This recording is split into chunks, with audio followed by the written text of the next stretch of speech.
Bells Heikos. Yoroshiku na. Now, probably the main thing I want to talk about, and I know a lot of you have noticed, and my eyes are still puffy from crying. I've been crying every day, for the last week or so. So, probably the biggest stressor for the...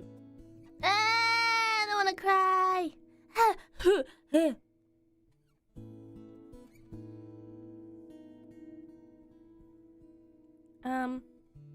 There's Beastie!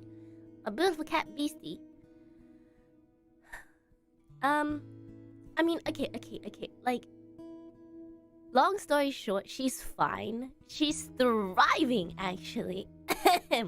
She's fine. She's thriving. She's just not with me anymore. She's fine. She's actually fine. She's literally fine. I know, me crying, you might have thought that something happened to her. She's absolutely fine. She's thriving, but it just makes me sad because she's not with me anymore. So pretty much, in April, it come to my attention that, this, it probably wasn't the best idea, for me to raise Beastie in a environment that I knew wasn't the best for her. And I think rehoming has a lot of negative stereotypes, but I do believe that there are situations where you know that, you know, you've tried your best, but it's not the best.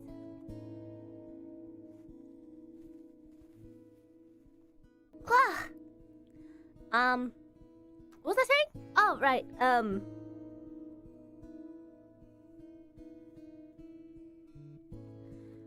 rehoming has an... What was I saying? Oh, right.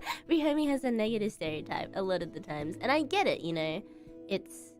Yeah, there are some irresponsible owners who, you know,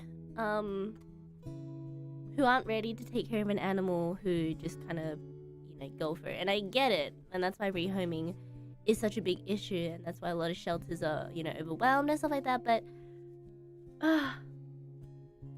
in my situation, I knew probably beginning of April, you know, Beastie was getting bigger, and the environment that I'm in at the moment really isn't the best for her to grow up in. First of all, it's really small where I am raising Beastie, because pretty much I'm separated from the rest of rat family because they are allergic to cats. I mean, being rats, I don't know why they, you know, I kind of get it, right? But I've been raising Beastie in kind of like a secluded area. It's really small. And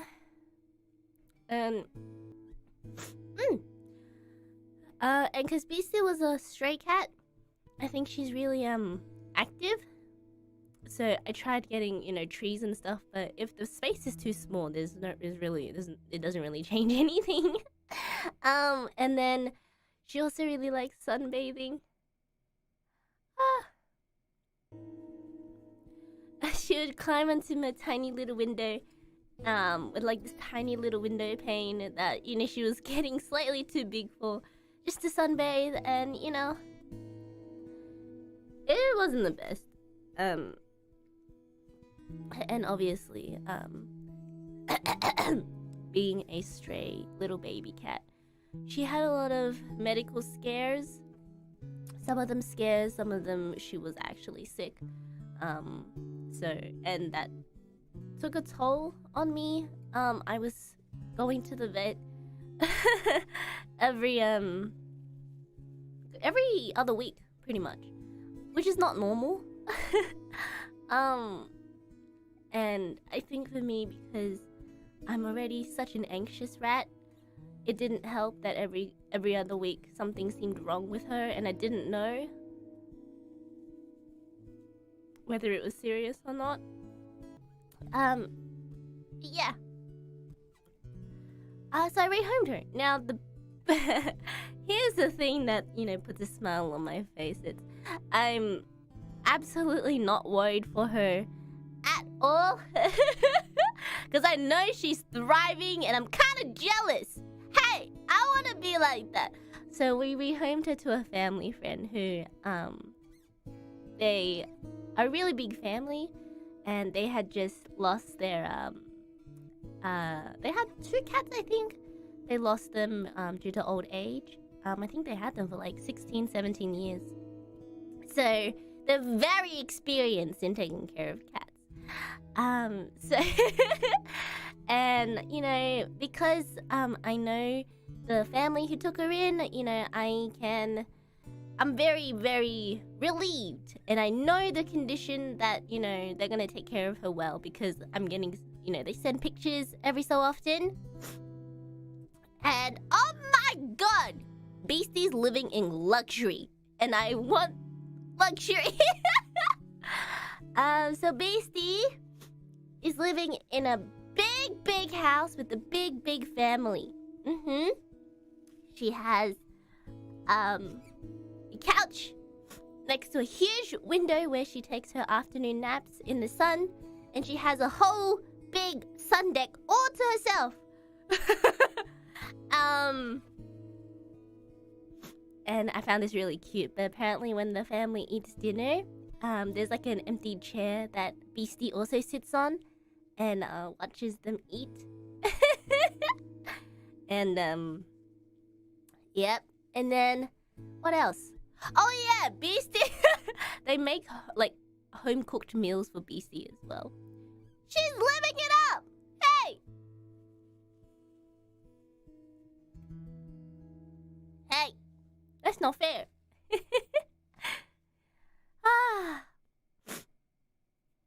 Apparently, she's warmed up to the new family quite quickly, which I was never worried about because, before I rehomed her, the family came over to see her and just to see, her, pretty much see her before they decide to take her in, pretty much, and Beastie normally doesn't really let people hold her, apart from people that she knows. But as soon as, during the first meeting, Beastie let, the family, one member of the family hold her, and I was like, oh my god. So yeah, Beastie's in good hands, but I'm just sad. Because it's lonely, it's lonely. It gets lonely at nighttime because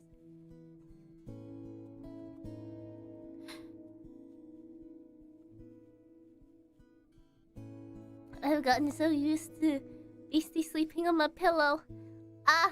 And now she's not there.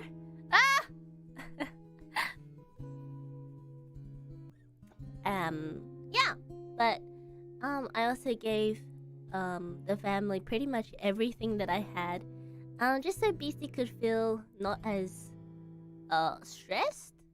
Is that the word? Yeah. So they took the cat tree, they took her bed, they took her water fountain, they took everything. Just so she's using things that she's used to. But after it's been just over a week that Beastie has left, and I'm still crying every day. Man, I miss her.